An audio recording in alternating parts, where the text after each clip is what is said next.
Nós encerramos, meus irmãos, a mensagem de domingo passado, dizendo que Deus decidiu atender a reclamação do povo por carne. O povo havia reclamado da falta de pão. Deus mandou o maná, o povo se fartou daquele maná, mas também depois eles se enfastiaram do maná, desprezaram aquele maná e começaram a fazer menção da comida que eles tinham no Egito, considerando que aquela comida, considerando que aquela condição que eles se encontravam lá no cativeiro era melhor do que a condição com que eles se encontravam ali no deserto. Então nós vemos a maneira como o povo desprezou a comida do Senhor, enojando aquele maná, dizendo: olha, o que nós temos senão somente este pão, este maná? Nesse texto que lemos, Deus então dá uma ordem para Moisés, como que dando ao povo uma oportunidade de reverenciarem o seu santo nome. Meus irmãos, Deus é muito misericordioso. Creio que se o povo, mesmo sendo rebelde como eles foram, mesmo com aquela murmuração que gerou naquele momento ira no Deus Todo-Poderoso, se aquele povo tivesse, meus irmãos, mediante esta nova oportunidade que Deus deu, dizendo para Moisés congregar o povo, santificar o povo, consagrar o povo, se esta ordem ela tivesse sido considerada, ela tivesse sido obedecida, creio que não teria acontecido aquela praga. Mesmo Deus tendo se irado antes, porque nós percebemos nesse texto uma oportunidade. Nós percebemos nesse texto, nessa segunda parte, a manifestação da graça de Deus, da misericórdia de Deus. Deus está virado com o povo. Mas não é do prazer de Deus derramar a sua ira sobre o povo. Mas é fato que essa ira cairá sobre o povo por conta da desobediência. Mas antes, meus irmãos, Deus dá as diretrizes de como esse povo deve obedecer. E tudo começa por uma chamada. Tudo começa por uma reunião solene, por uma consagração, uma oportunidade de Deus para o povo. Mas tudo isso que vamos ver só prova, meus irmãos, o quanto o povo é duro e o quanto é justo o castigo de Deus. Sabe, meus irmãos, quando eu paro às vezes para pensar, e mesmo em oração, sobre a questão do pecado, sobre o estrago que o pecado tem feito na humanidade e continua fazendo. Sabe qual é a conclusão que eu tenho, a convicção que eu tenho é que Deus é justo a morte. É justo o teu castigo, é justo a tua punição, porque o pecado é realmente cruel, é impiedoso. Quantas pessoas não estão sofrendo agora, meus irmãos? Quantos lares destruídos, quantas vidas destruídas, por conta de quê? Somente do pecado. Então é justo a punição de Deus. É justa a ira de Deus. O problema é que muitas pessoas não entendem e acham que a ira de Deus é a ausência da sua misericórdia, que a ira de Deus é a ausência do seu amor, e aí fica somente enaltecendo uma parte deste amor, sem considerar Deus como um todo, como o Senhor absoluto, e não vê que dentro, nas entrelinhas dessa manifestação justa da ira de Deus, está a misericórdia de Deus, está a compaixão de Deus. Mas nós sabemos, meus irmãos, que a Bíblia, como ela é completa em si mesma, ela diz que no final não haverá misericórdia. Não haverá misericórdia. Ou seja, quando Deus decidir realmente, dentro da sua economia, quando se esgotar todas as oportunidades todo o tempo, todas as convocações que Deus deu, então não tem joelho dobrado, não tem língua que confesse, que fará Deus voltar atrás. E é o que vai acontecer. A Bíblia diz que todo joelho se dobrará, não é verdade? Toda língua confessará. E alguém pegar um texto desse e entender que está se referindo a esse presente momento dessa nossa caminhada é uma loucura, não é? Mas naquele dia em que Deus vai exercer sem misericórdia o seu juízo sobre toda a raça humana, estará diante dele. A Bíblia diz que esse juízo de Deus é sem misericórdia. E naquele momento, todo joelho, dos mais perversos aos mais religiosos, que se julgavam digno da vida eterna, da salvação pelos seus atos religiosos, vão se dobrar diante de Deus. E é naquele momento que haverá, meus irmãos, ranger de dentes, que haverá realmente um choro de amargura terrível. E por isso que quando pregamos, e penso que quando o grande pregador americano pregou sobre pecadores debaixo das mãos de um Deus irado, é claro que ele focava para aquele momento, mas penso também que ele se estendia muito mais, para que o povo se despertasse para entender que caso não se arrependessem, eles estariam realmente debaixo de uma ira impiedosa, da qual não haveria misericórdia. E tanto é que nas pregações daquele servo de Deus, no século XVIII, é claro, nós confessamos com pesar que nós não temos a mesma unção que ele. Sabe por quê? Porque aquele homem passava 3 dias de jejum e oração, e nós não fazemos isso. Então não adianta querer ter o que ele tinha, porque não temos a mesma consagração, a mesma entrega, a mesma obediência. Esse é o problema nosso. Mas diz que quando ele pregava aquele sermão, pecadores nas mãos de um Deus irado, muitos caíam ali, entendendo que se não se arrependessem naquele momento, se não se convertessem, eles estavam literalmente caindo no inferno de fogo. Que é o que vai acontecer no final. É o que vai acontecer no final, se não houver arrependimento. Foi o que aconteceu aqui. Mediante o tempo de oportunidade, de misericórdia de Deus, o povo não se arrependeu, então a ira de Deus se acendeu contra aquele povo, e muitos foram consumidos. Disse Moisés ao povo: consagrai-vos. Moisés fez a sua parte, meus irmãos, conforme Deus lhe ordena. É o que nós, na nossa fraqueza, na nossa fragilidade, na nossa limitação pastoral, tentamos fazer hoje com a igreja. Tentar congregar o povo, tentar animar o povo. Sabe, meus irmãos, eu fico lá em casa, eu estava conversando com o pastor Furtado, do sábado para o domingo eu praticamente não durmo, os irmãos podem perceberem. E às vezes eu pensava que era porque eu tinha um problema para resolver no domingo, percebi que não era isso. Mas eu fico pensando às vezes, meus irmãos, o que está passando na mente dos crentes hoje no sábado à noite.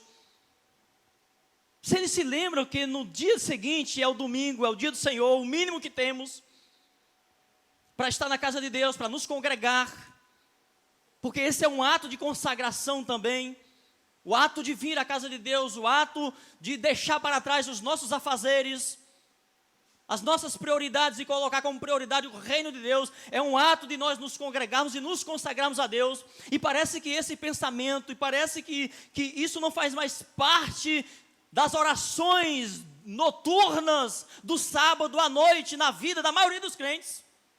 Talvez muitos, ao dormir à noite de sábado, estão pensando na praia no outro dia, estão pensando no shopping no outro dia, estão pensando na visita de familiar A ou familiar B no outro dia. Não há mais aquela paixão, aquele encanto, aquele zelo pelo congregar, pelo estar na casa de Deus. E esta pandemia, meus irmãos, como nós falamos desde o início, ela veio revelar muitas verdades para a gente. Muitas verdades de pessoas que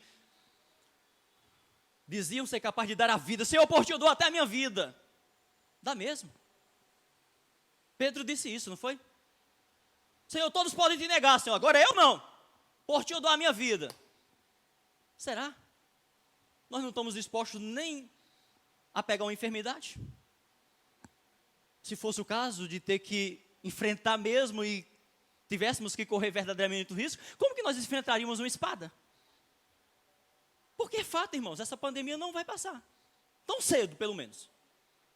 Não vai passar tão cedo, pelo menos.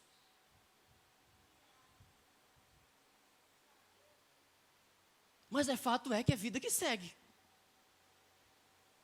Que nós devemos confiar em Deus, porque não tem outra alternativa. Se tivesse, talvez muitos fossem confiar mesmo. Porque infelizmente hoje a nossa confiança, a nossa segurança parece estar mais mesmo nas coisas, visíveis aos nossos olhos.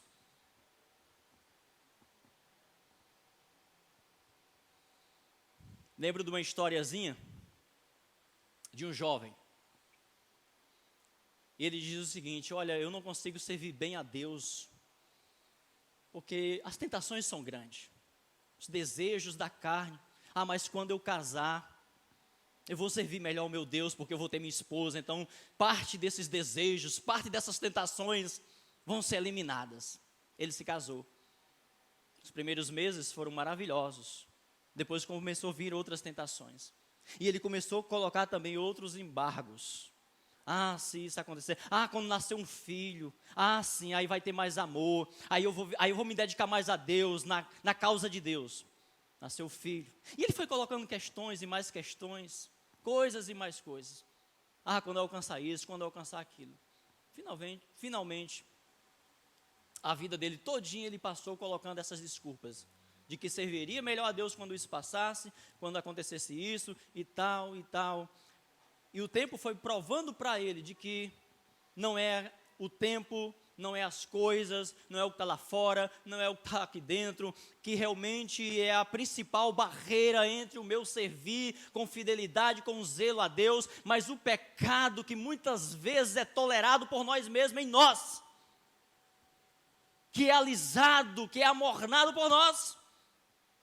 Começamos a sentir pena de nós.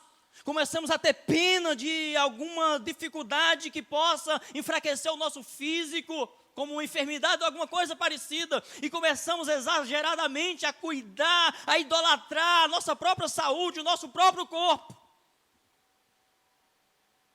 E aí, meus queridos irmãos, não tem como não fazer essa comparação. Pastor, não tem nada a ver. Tem sim. Vem uma perseguição, vem um impedimento de você vir para a igreja, porque os soldados, os policiais estão agora ordenados que quem for pego com a Bíblia na mão, indo para a igreja, deve dar 1001 explicação o que é que está indo fazer, e estará sujeito a ser preso a fazer isso. Se uma pandemia, que no início, claro, nós lutávamos, nós até aconselhávamos, vamos meus irmãos, não vamos vir, não podemos, mas agora nós estamos livres para vir à casa de Deus. E sabemos, meus irmãos, como já foi dito aqui pelo pastor Chagas, graças a Deus, ninguém da nossa igreja se contaminou. Todos estão fazendo a sua parte, estão se cuidando. Nós estamos há mais de 2 meses que nós voltamos aqui, circulamos aqui dentro, fazemos tudo o que tem que ser feito, ninguém adoeceu ainda. Será que isso não serve de encorajamento, de motivação? Pastor, é muito terrível. Por mais que a gente diga que é terrível, ao mesmo tempo Deus está dizendo, mas eu estou com você.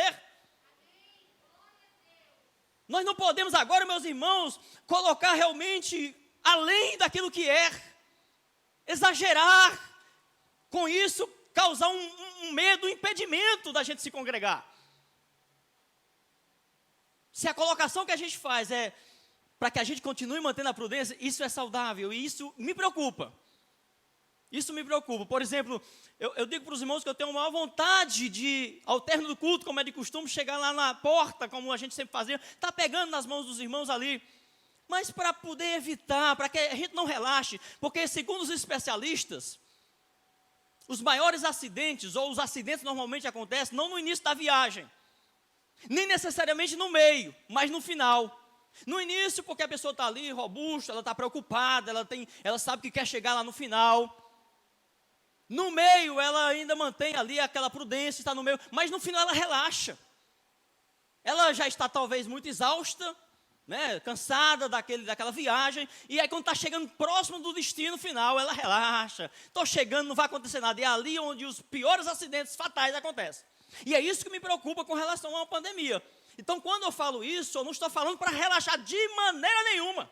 Pelo contrário, quanto mais nós enfrentamos uma dificuldade, quanto mais nós temos que enfrentar o inimigo, mais nós devemos enfrentar com prudência, com sensatez, para que a gente se mantenha incontaminado. Porque esse é o problema. Estou vencendo o pecado, estou vencendo. Quando foi que Davi caiu no pecado, irmãos? Foi depois de uma grande vitória. Está lá no capítulo 11, lá de 2 Samuel. Ele vem de uma grande batalha, venceu lá os amonitas, venceu lá os filisteus, e está naquele auge tal, vitória, Deus aprovando o seu reino, e aí chega o tempo de Davi dos reis saírem para a guerra. Davi decide simplesmente mandar o seu general lá, e ele fica relaxado, né, no seu conforto do palácio, e naquele conforto do palácio, a sua vista contempla aquilo que realmente agradava a sua carne. É assim que acontece. Muitas vezes nós relaxamos. Então, minha palavra nunca será de relaxamento. Vamos continuar nos cuidando, vamos continuar obedecendo tudo quanto entendemos que tem dado certo até agora. Não está acontecendo nenhuma contaminação, vamos largar a máscara, pastor, vamos começar a abraçar, vamos começar a beijar. Não! Mais importante do que isso é você estar aqui. Mais importante do que isso é você estar aqui contemplando, perto um do outro, adorando, servindo ao Senhor. Agora, ficar em casa, meu irmão, não é uma boa recomendação, porque a coisa pode demorar.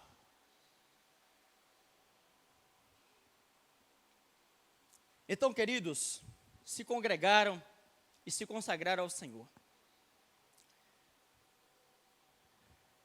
Alguns pediram perdão por suas reclamações, mas outros simplesmente partiram para alimentar a sua gula.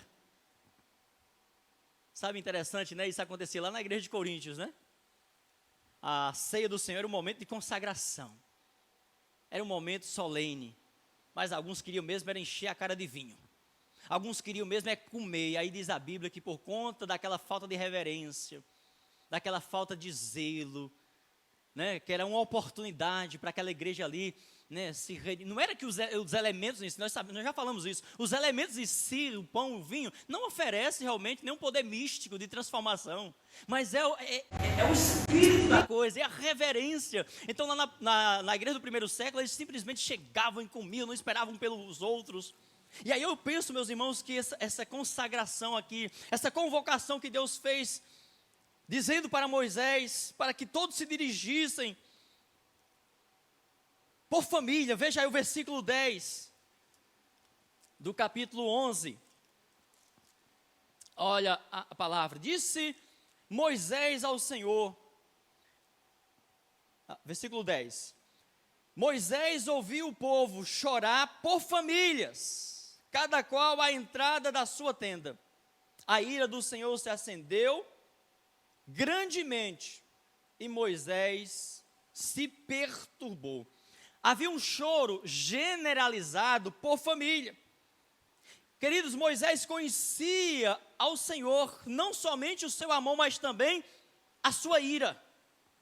E Moisés ficou perturbado naquele momento em que ele leva a causa para o Senhor. Não sei se Moisés contemplou a face de Deus, mas algum sinal externo foi visível aos olhos de Moisés, ao ponto dele revelar essa ira de Deus e que ele mesmo ficou perturbado. Ou seja, algo aconteceu naquela audiência em que Moisés se perturba quando ele presencia a ira de Deus. Moisés ficou perturbado com o que podia acontecer com o povo. Versículo 14 e versículo 15 diz assim: eu sozinho não posso levar a todo este povo, é muito pesado para mim. Se assim me tratas, mata-me de uma vez, eu te peço. Se tenho achado graça aos teus olhos, e não me deixes ver a minha própria ruína. Moisés ficou tão perturbado diante daquela situação, se culpando por aquele peso. Senhor, olha, se eu achei graça aos teus olhos, tudo bem, que eu continue, mas se não me mata, Senhor. Então houve uma perturbação naquele momento, porque em outras situações Moisés intercedeu, mas naquele momento não houve um sinal direto do que Deus ia fazer. Moisés apenas sentiu, Moisés apenas contemplou, como diferente das outras vezes. Porque aqui, queridos, Moisés contempla parte dessa ira de Deus, mas o que é que Deus faz? Consagra o povo, Moisés. Chama o povo. Deus não diz exatamente o que vai acontecer. Porque é claro que Deus queria realmente deixar o povo por sua conta, e não por conta de Moisés nesse momento, porque o peso estava grande. Em outras palavras, Moisés, o problema do povo não é contigo. O problema do povo, Moisés, é comigo. Consagra o povo, Moisés. Leva o povo para a congregação, consagra-os para ver, deixa eles sozinhos, para ver se eles vão tomar a iniciativa de se consagrarem de verdade, de se quebrarem diante de mim, de pedir perdão. Deus não revela exatamente o que vai acontecer. Mas Moisés ficou preocupado, porque ele lembrou de outras situações em que essa ira de Deus se acendeu e muitos corpos caíram, mesmo diante da sua intercessão. Toda rebeldia, meus irmãos, nós sabemos, como nós vimos domingo passado, ela sempre é dirigida para aquele que Deus coloca, mas o próprio Deus vai dizer que tudo é, na verdade, contra o próprio Senhor. E, meus irmãos, quem pode duvidar deste Deus? Um coração incrédulo pode. Aquele povo, durante toda aquela caminhada, com tudo que eles contemplaram, eles duvidavam do que Deus podia fazer. Quer seja mediante a sua ação misericordiosa, quer seja mediante a sua ira. Parece que quando tudo se acalmava, eles passavam a alimentar a incredulidade, a duvidar de que aquele caminhar tão natural deles ali poderia acontecer de repente naquele deserto, algo sobrenatural. Era essa incredulidade que eles alimentavam e que de vez em quando eram visitados. Muitas vezes pela manifestação da misericórdia de Deus, atendendo às necessidades daquele povo, mas também muitas vezes uma manifestação dura da ira de Deus. Infelizmente, meus irmãos, esses corações ainda se faz presente no meio do povo de Deus, cuja manifestação é bem diferente, considerando o contexto atual. Mas é fato que o populacho, o vulgo, continua, é o joio no meio do trigo, tão bem explicado por Jesus aos seus verdadeiros discípulos. As características que identificam o discípulo de Jesus se alinham com o que todo o Novo Testamento ensina sobre comportamento moral, ética, renúncia, submissão, cooperação, amor, misericórdia. Mas nenhuma destas características pode ser desprezada ou supervalorizada em detrimento de outra. Porque muitas vezes nós nos agarramos, nos ancoramos apenas em uma prática, em uma área que nós praticamos e esquecemos das outras. Não. É por isso que nós somos um corpo, é por isso que nós somos uma igreja. É um ensinando um ao outro, é um valorizando o outro, dependendo do outro, entendendo que a igreja se completa dentro desse conjunto de prática, de vida cristã. O discípulo abraça com toda garra, meus irmãos, os padrões do discipulado. Ele quer crescer, ele quer se parecer com o seu mestre a cada dia. Para tanto, ele aceita o princípio da autoridade estabelecida por Deus em toda a Escritura e se sujeita a este princípio como ao Senhor. Pois como está escrito, o discípulo de Jesus cresce e se aproxima do ideal do seu mestre a partir do momento em que ele, sendo discípulo, aceita ser discipulado e pastoreado e cuidado por aqueles a quem Deus colocou, como no caso aqui, Moisés. E quando nós voltamos, meus irmãos, para o Novo Testamento, eu queria que os irmãos abrissem, para a gente fechar esse ponto aqui, dessa visão de submissão, de sujeição à liderança, como sendo ao Senhor, e isso resulta em crescimento. Eu queria que você abrisse sua Bíblia, em Efésios, capítulo 4, versículo 11 ao 14.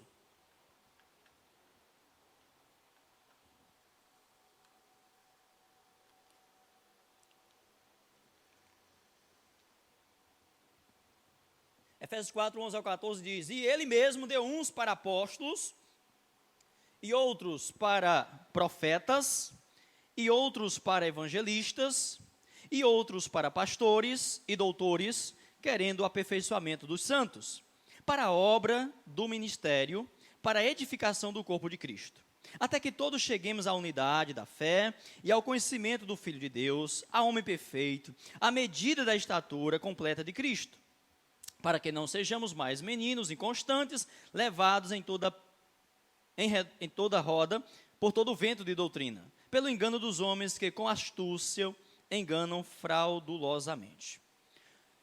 O engano entre o povo de Deus começou desde o princípio e se estenderá até a volta de Jesus e o juízo final. Mas voltando ao nosso texto, vejamos, meus irmãos, o resultado da murmuração do povo por carne. Vejamos o resultado da murmuração do povo por novidade. Vejamos o que aconteceu com este pedido atendido por Deus, resultado do choro da congregação que dizia já está enojado do maná. Veja aí os versículos 32 ao 34.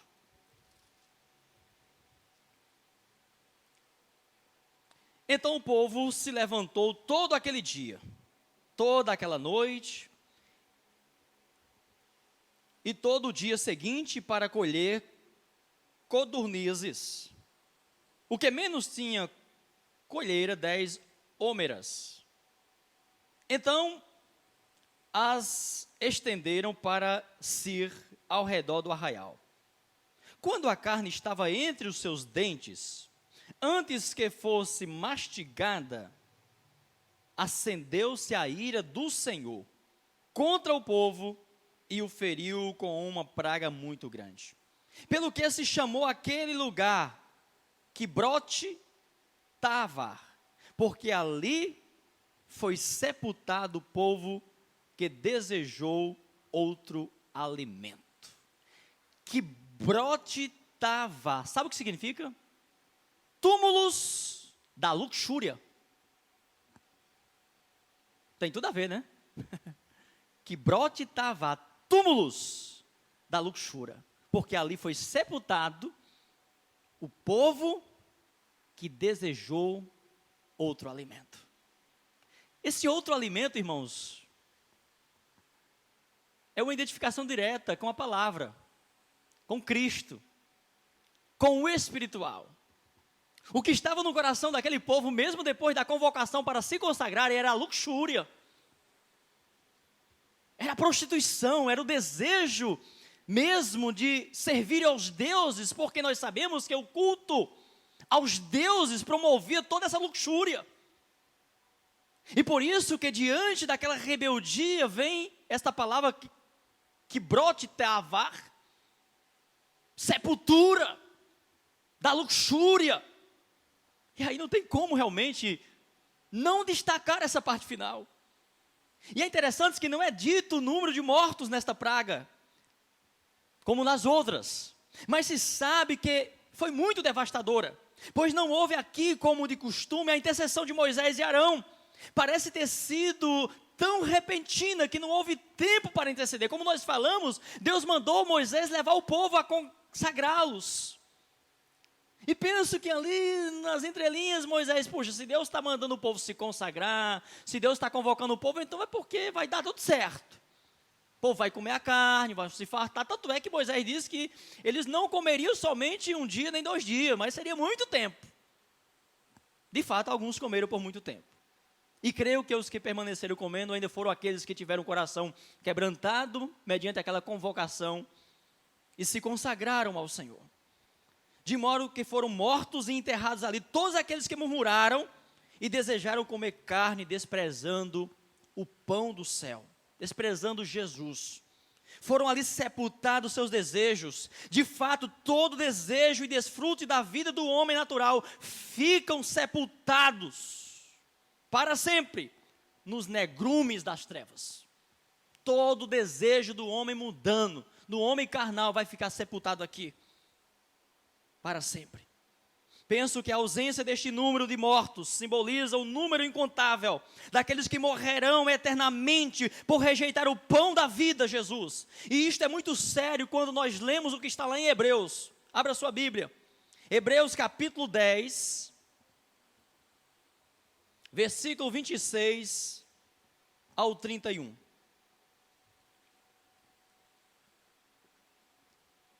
Diz assim a palavra de Deus em Hebreus 10, 26 ao 31.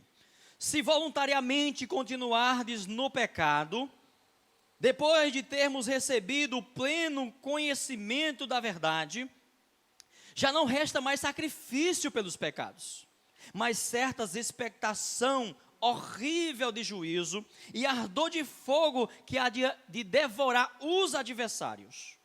Todo aquele que quebrava a lei de Moisés morria sem misericórdia, só pela palavra de 2 ou 3 testemunhas. De quanto maior castigo, cuidais vós, será julgado merecedor aquele que pisar o Filho de Deus e tiver por profano o sangue da aliança, com o qual foi santificado, e ultrajar o Espírito da graça. Pois conhecemos aquele que disse, minha é a vingança, eu retribuirei. E outra vez o Senhor julgará o seu povo. Horrenda coisa é cair nas mãos do Deus vivo. Lembrai-vos, porém, dos dias passados, em que depois de serdes iluminados, suportastes grande combate de aflições. Às vezes fostes expostos como em espetáculo. Acho que é só até o 31. Então, queridos irmãos, cuidado com o espírito enganador. Aquele que nega que Deus castiga. É um espírito bom. É um espírito bom, é um espírito muito aceitável. É um espírito que não se rejeita muito. Aquele espírito que diz que Deus não castiga. O espírito que diz que Deus não corrige. O espírito que diz que Deus não leva em conta, que Deus não olha para os seus atos pecaminosos. Cuidado. A Bíblia diz,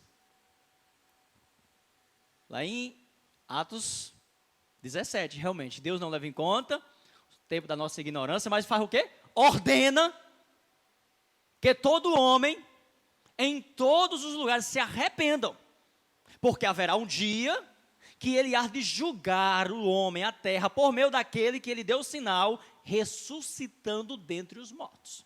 E esse juízo será sem misericórdia.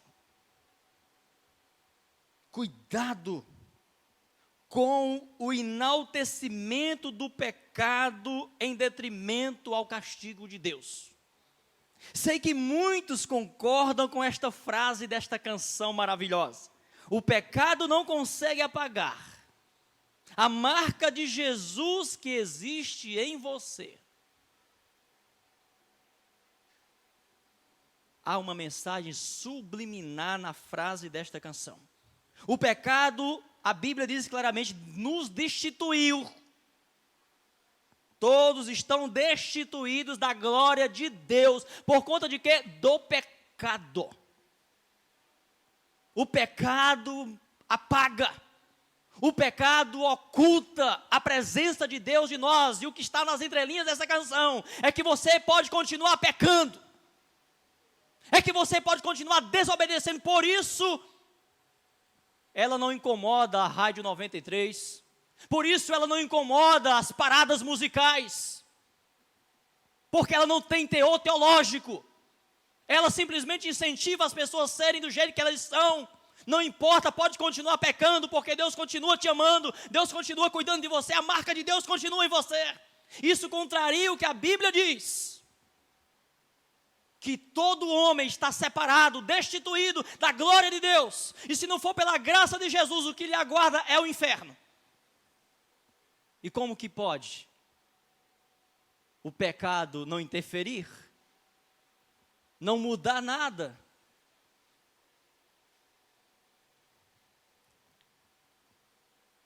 As aparições, né, que se tem de anjos de luz. São muitas histórias, né? Eu ouvia muito no interior, estou lendo um livro sobre isso.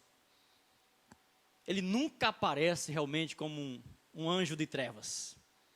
Ele sempre aparece como um anjo de luz.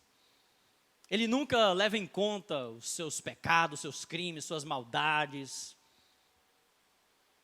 É sempre muito maravilhoso. Ele sempre se contrapõe a Deus, porque quando você olha realmente o Deus de amor e de misericórdia, mas que quando olha para as exigências de Deus, você vai dizer, puxa, é Deus de bondade e de misericórdia, mas é muito exigente. Em outras palavras, entre nós aqui, é muito fino esse irmão. Deus é muito sensível mesmo. Deus é santo. Eu sou pecador.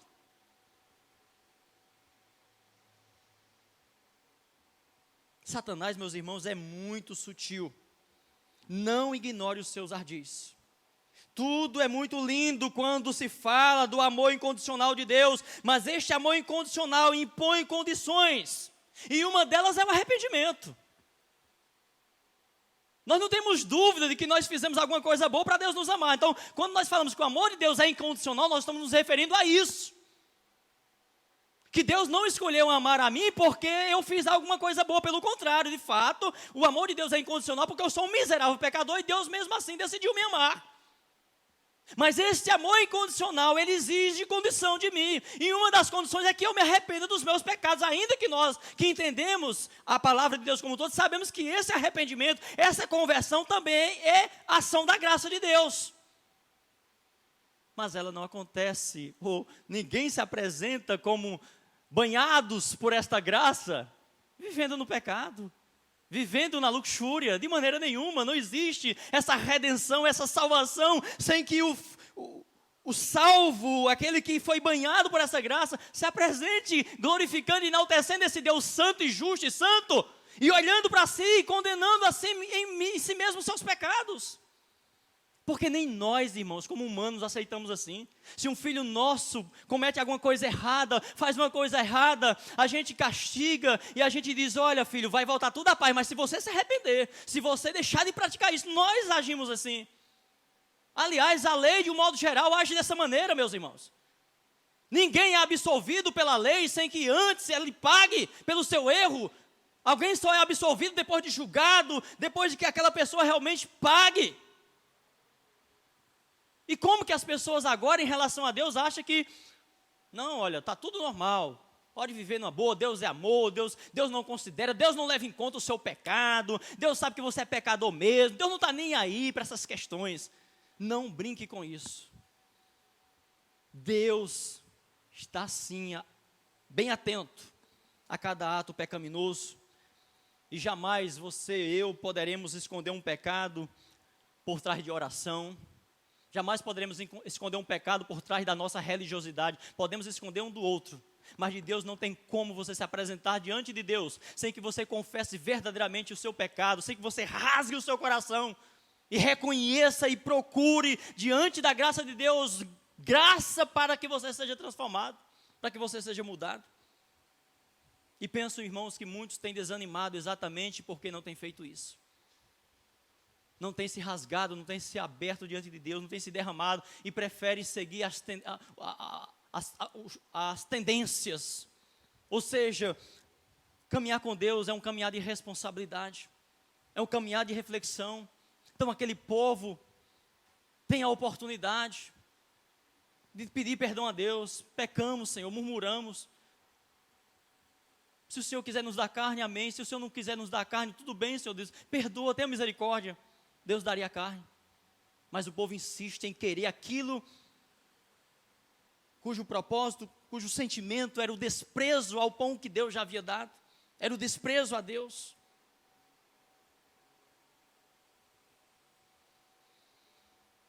Cuidado com alguém que só te faz o bem sem questionar os seus erros, sem falar que você está errado. Se alguém falar que Deus é assim, certamente este Deus não é o Deus das Escrituras. Deus vai nos inquirir sim. Mas a murmuração, meus irmãos, não parece ser privilégio somente do povo cujo nome não está escrito no livro da vida de Deus, como nós falamos no início, o populacho, aqueles que saíram do Egito. A diferença é a forma de repreensão. No caso aí, o povo foi sepultado o seu desejo, uma referência talvez a um povo que pereceu não somente o físico, mas a vida como um todo, alma e espírito. E aí, para concluir, sempre me vem quando penso sobre isso, o ensino de Jesus, que adianta o homem, não é? Que adianta o homem ganhar o mundo inteiro e perder a sua alma? A vida destes parece ter sido focada somente no prazer e nada mais, comer e beber, beber e comer, ou seja, a vida para eles era somente isso. E pode esses terem até os seus prazeres e desejos saciados como eles tiveram, e viram em suas mãos toda aquela carne que a sua alma desejou, mas mal a carne estava nos seus dentes, veio aquela praga e os destruiu. E aí se pergunta, o que adianta? Que adianta, meu irmão? Não vale a pena, não tem comparação, não justifica, não é vantajoso, não é sábia escolha desejar e possuir tudo que se deseja e perder a sua alma. Às vezes nós estamos nessa engrenagem de querer, de desejar, de sonhar, de buscar. Se comparado, meus irmãos, com aquilo que Cristo prometeu, não vale a pena, não vale a pena. Às vezes nos sentimos seguros, felizes, satisfeitos, porque adquirimos uma estabilidade financeira, ou conquistamos aquilo, isso ou aquilo, e esquecemos também da parábola do rico insensato que buscava segurança para a sua alma, dos bens que possuía, mas Jesus vai dizer, louco, você está procurando segurança nessas coisas, hoje cessará a sua vida, hoje eliminará todo o seu desejo, todo o seu amor e ódio vai ser sepultado hoje. Que adianta alimentar esse ódio? Que adianta alimentar esse rancor? E para encerrar, irmãos, há um povo que só pensa no aqui e agora. Esse povo certamente não pode ser o povo de Deus, não pode ser o povo de Deus.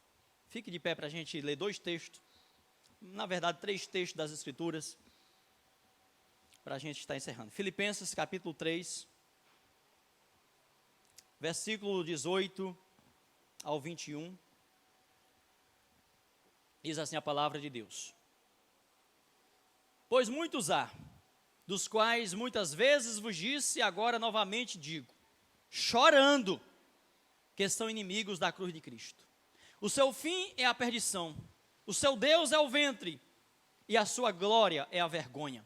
Só pensam nas coisas terrenas.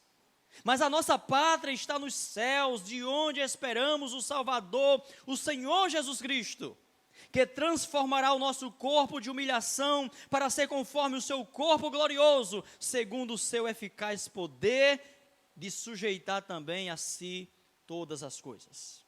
2 Coríntios capítulo 5, versículo 6 ao versículo 9, diz assim a palavra de Deus em 2 Coríntios 5, do 6 ao 9. Pelo que estamos sempre de bom ânimo, sabendo que enquanto estamos presentes no corpo, estamos ausentes do Senhor. Andamos por fé e não por vista, mas temos confiança, preferindo deixar este corpo e habitar com o Senhor. Vamos ler ainda, queridos, para encerrar, Hebreus capítulo 12, versículo 1 e versículo 2.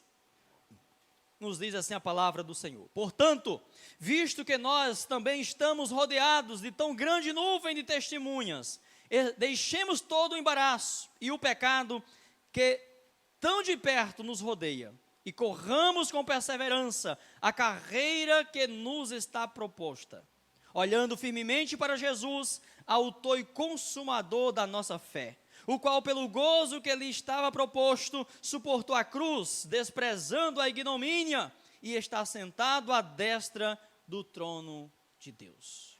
Amém. Senhor, muito obrigado pela Tua palavra santa que transmitimos, que lemos nesse momento, que esta palavra, Senhor Deus, encontre guaridas em nossos corações. Assim te oramos e rogamos a Tua bênção no nosso retorno para nossos lares e também logo mais à noite aqui na Tua casa. Em nome de Jesus, nós oramos. Amém.